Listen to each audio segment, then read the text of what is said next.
Guys, kalau kita ngomongin soal brand Vivo, ini memang mereka punya strategi yang unik banget sih untuk masarin produknya mereka. Nah, kalau misalkan lu sering nonton video Marzum yang gue ngecek toko offline setiap minggunya, itu kelihatan tuh bahwa penjualan Vivo Y19s yang tahun kemarin jadi nomor 1 untuk segmennya mereka. Jago banget lah pokoknya si Vivo ini untuk masarin produk secara offline gitu guys. Jadi gue rasa nggak heran ya, kalau makin kesini tuh dia tuh makin sering gitu ngeluarin handphone khusus untuk pasar offline. Seperti Vivo Y19s Pro ini tuh.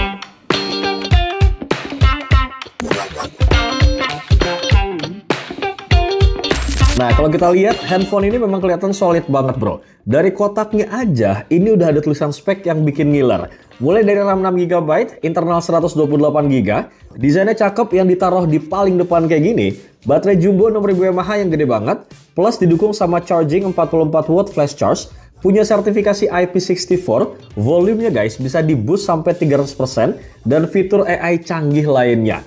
Kelihatan menarik banget gak sih ini handphone? Tapi sebagai versi Pro dari Vivo Y19s yang pernah kita bahas juga tahun lalu guys, gue sih sedikit punya beberapa catatan yang bakal gue share ke kalian nih, dan bakal kita bahas tuntas kali ini. Tapi sebelum kita kulik guys, kita bakal cari tahu paket pembeliannya dapat apa aja nih. Untuk kelengkapan produknya sendiri ini masih seperti biasa ya. Selain di layar paling atas ada unit dari handphonenya, di bawah tuh kalian bakal dapat softcase anti-drop, terus ada kartu garansi dan juga manual book, dan terakhir guys ada kabel Type-C dan juga kepala charger 44 watt Vivo Flash Charge.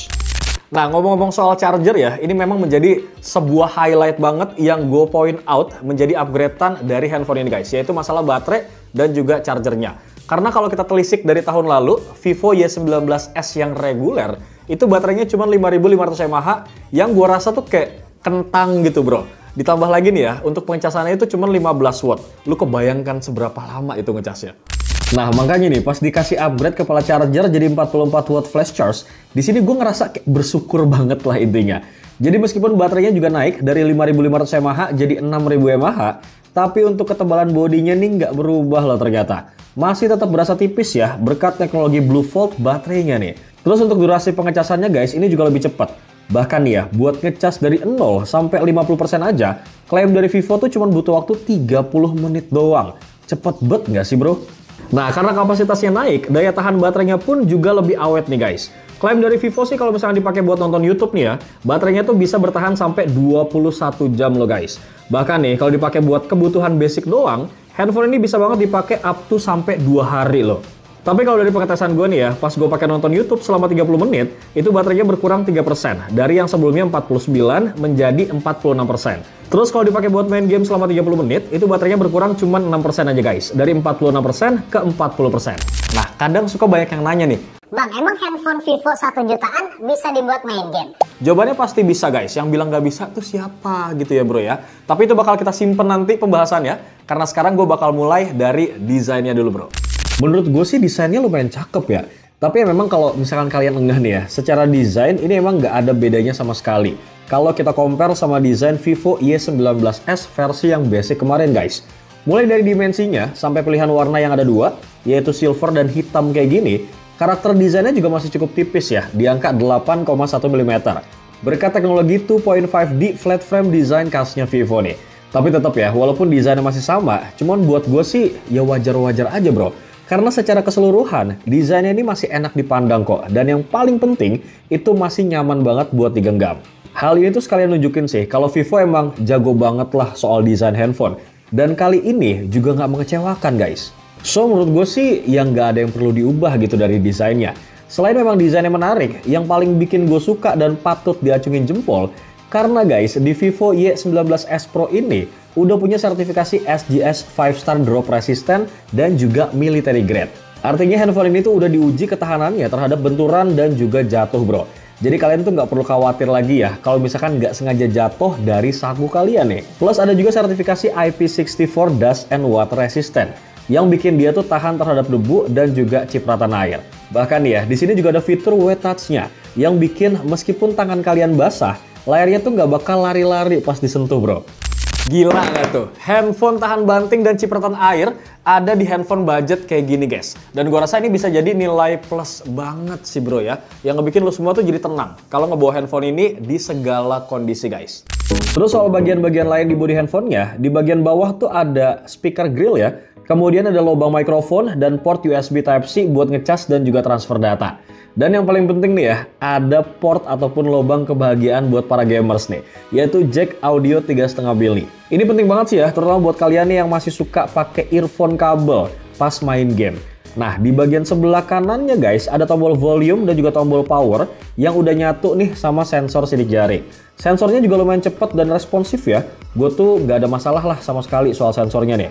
Lanjut di bagian sebelah kiri ada slot SIM full, yang artinya tuh kalian bisa banget pakai 2 kartu sekaligus ditambah sama kartu memori eksternal. So, kita nggak perlu lagi nih milih antara pakai dual SIM ataupun pakai micro SD buat upgrade storage.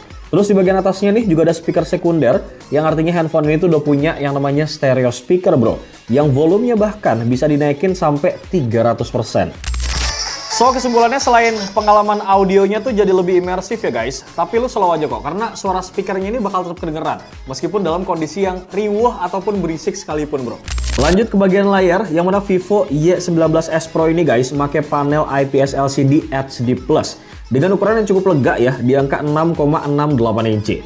Ya walaupun masih belum full HD nih guys, yang mungkin udah jadi standar di beberapa handphone lain, tapi jujur deh, menurut gue pribadi, buat kelas harga 1 jutaan, warna dan kecerahan layar handphone ini tuh masih lumayan impresif loh.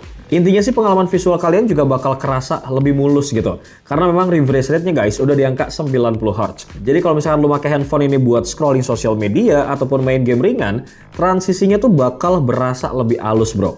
Kecerahan puncak layar di sini juga lumayan ya, nyampe angka 1000 nits. Jadi juga masih cukup terang lah buat dipakai di luar ruangan sekalipun. Tapi jujur buat gue pribadi nih ya, untuk pengalaman gue nonton YouTube, main game ringan, sampai gue scrolling sosmed, itu menurut gue sih layarnya lebih dari cukup guys. Cuman sedikit catatan, nggak bisa kita pungkirin bahwa kalau kita cek dari bagian bezelnya, ini masih sedikit tebal. Tapi kita harus lihat lagi dari harganya nih guys. Menurut gue sih dengan harga 1 jutaan, ini sih udah cukup oke lah dan lu nggak bisa komplain sebenarnya bro. Ngomong-ngomong soal spesifikasi, ada yang gue suka nih dari Vivo Y19s Pro ini guys. Karena Doski ini udah pakai Vantage OS 15 berbasis Android 15. Udah nggak ada lagi tuh Android 14 kayak di Y19s reguler sebelumnya. Vantage OS-nya ini guys udah lumayan banget dioptimalin lah intinya. Terus fiturnya ini juga termasuk lengkap banget. Jadi ini hal yang bagus sih menurut gua. Walaupun memang masih ada beberapa aplikasi bawaan ataupun bloatware yang terinstall, tapi untungnya guys masih bisa kita uninstall. Jadi overall ini masih aman kok. Nah soal performanya, kali ini entah kenapa Vivo tuh masih ngasih chipset yang sama kayak di Y19s reguler yang kemarin. Chipsetnya ini pakai Uni SoC T612 yang masih berfabrikasi 12 nanometer. Sekedar informasi aja nih, chipset ini tuh udah octa-core ya, dengan clock speed up to 1,8 GHz. Jadi secara performa, ini sebenarnya tuh nggak jelek-jelek amat. Buat ukuran ponsel entry level, prosesor ini juga cukup mulus lah buat ngejalanin beberapa tugas sehari-hari gitu. Kayak misalkan buat buka banyak aplikasi, media sosial, browsing, sampai game ringan. Terbukti nih ya dari skor Antutunya yang masih bisa nyentuh di angka 260 ribuan poin.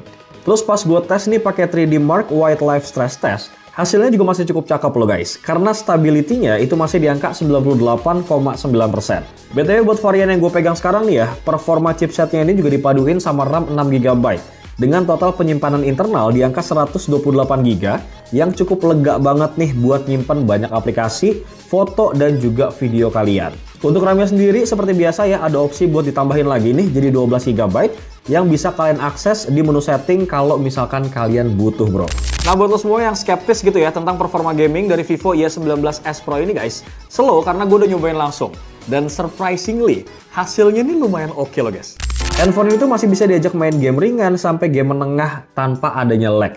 Tapi ya memang lu jangan berharap banyak ya kalau buat tugas yang lebih berat ataupun game dengan grafis tinggi kayak Genshin Impact. Bisa sih memang dimainin guys, cuman jangan berharap bisa sampai 60 fps. Ya kalau lu mau nyaman nih ya, gue saranin lu main Mobile Legends ataupun PUBG aja lah. Selain itu ada fitur-fitur produktivitas lain nih yang bisa kalian dapat di handphone ini. Kayak misalkan screen recording buat ngerekam layar, ada split screen juga buat multitasking untuk buka 2 aplikasi sekaligus dalam satu layar, dan ada AI Screen Translation buat terjemahin naskah ataupun artikel dalam bahasa asing bro. Terus nih ya, karena nih handphone Vivo, jelas banget kita nggak boleh ke-skip untuk ngebahas soal kameranya guys. Yang mana Vivo Y19s Pro ini pakai lensa utama 50 megapiksel yang ditemanin sama satu lensa bantu di bagian belakangnya. Sementara buat kamera depannya punya resolusi 5 megapiksel ya, yang secara kualitas gambar ini untuk kelas harganya, menurut gue sih hasil fotonya tuh cukup oke guys, terutama di kondisi cahaya yang memang terang nih. Warna yang dihasilkan juga cukup akurat ya, dan detailnya juga masih ketangkap dengan baik. Masih cocok banget lah intinya buat ngabarin momen sehari-hari kalian nih. Sementara buat kamera depannya, menurut gue sih udah lebih dari cukup ya buat dipakai video call sama teman ataupun keluarga kalian. Buat foto selfie di sosmed juga masih aman kok bro. Paling cuman catatannya nih ya, dari perekaman videonya aja, yang mentok di angka 1080 30 fps. Jadi di sini tuh nggak ada ya guys, kayak pilihan 2K ataupun seenggaknya 1080 60 fps. Fitur stabilisasinya juga masih absen ya untuk perekaman videonya nih. Tapi untungnya sih beberapa fitur menarik terkait AI di sektor fotografinya tetap masih ada ya guys. Kayak misalkan fitur yang basic seperti AI Erase nih buat ngapus objek yang nggak kita pengen difoto, itu juga ada. Dan ada juga nih AI Photo Enhance buat ningkatin kualitas foto jadul yang kita punya nih, jadi lebih menarik dan juga detail. Oh iya guys, kalau misalnya lo semua ngeliat nih ada ring light di bawah modul kameranya yang mirip kayak aura light. Ternyata ini bukan aura light kayak di Vivo V series ya guys, tapi ini tuh semacam kayak LED notification, namanya tuh dynamic effect, yang bisa kalian nyalain nih di beberapa kondisi. Contohnya kayak pas ada telepon ataupun notifikasi masuk, pas muter musik, dan lain sebagainya. Yang tentunya nih bisa kalian atur di menu setting bro. Dan terakhir kalau kita ngomongin soal harga nih, justru ini jadi poin yang gak kalah menarik. Karena pada awalnya nih, gue ngira kalau Vivo Y19s Pro ini tuh bakal dibanderol dengan harga 2 jutaan. Tapi ternyata gue salah bro. Meskipun dia nggak bawa embel-embel Pro, kalau kita bandingin sama harga Y19s yang sekarang ya, selisihnya cuma 100 ribu rupiah aja bro. Bahkan bisa dibilang ini harga yang sama dengan harga rilis Vivo Y19s reguler di bulan November 2024 yang lalu bro. Buat lo semua yang mau ngebeli nih untuk varian terendahnya, versi 4/64GB Vivo Y19s Pro ini dijual dengan harga Rp1.599.000. Terus untuk varian 4/128GB itu harganya Rp1.799.000. Dan varian tertinggi 6/128GB yang kayak kita bahas sekarang nih, itu harganya Rp1.999.000 bro. So kesimpulannya dengan harga mulai dari 1,5 jutaan guys, menurut gue sih Vivo Y19s Pro ini bisa banget lah jadi pilihan yang solid untuk handphone kelas entry level bro. Terutama nih buat lo semua yang lagi nyari handphone dengan desain yang masih kelihatan mewah khas Vivo, punya baterai awet tahan lama, kamera yang cukup oke di kelasnya, dan punya performa harian yang bisa diandelin tanpa harus nguras dompet dalam-dalam guys, gue rasa Vivo Y19s Pro ini bisa banget jadi pilihan kalian bro. Kurang lebih seperti itu guys review gue terkait Vivo Y19s Pro ini. Apakah menarik atau tidak upgrade-annya menurut kalian? Feel free langsung tulis di kolom komentar. Dan buat lo semua yang pengen ngetakis handphone ini guys, seperti biasa link pembeliannya bakal gue taruh di kolom description. Bewok pamit. Assalamualaikum.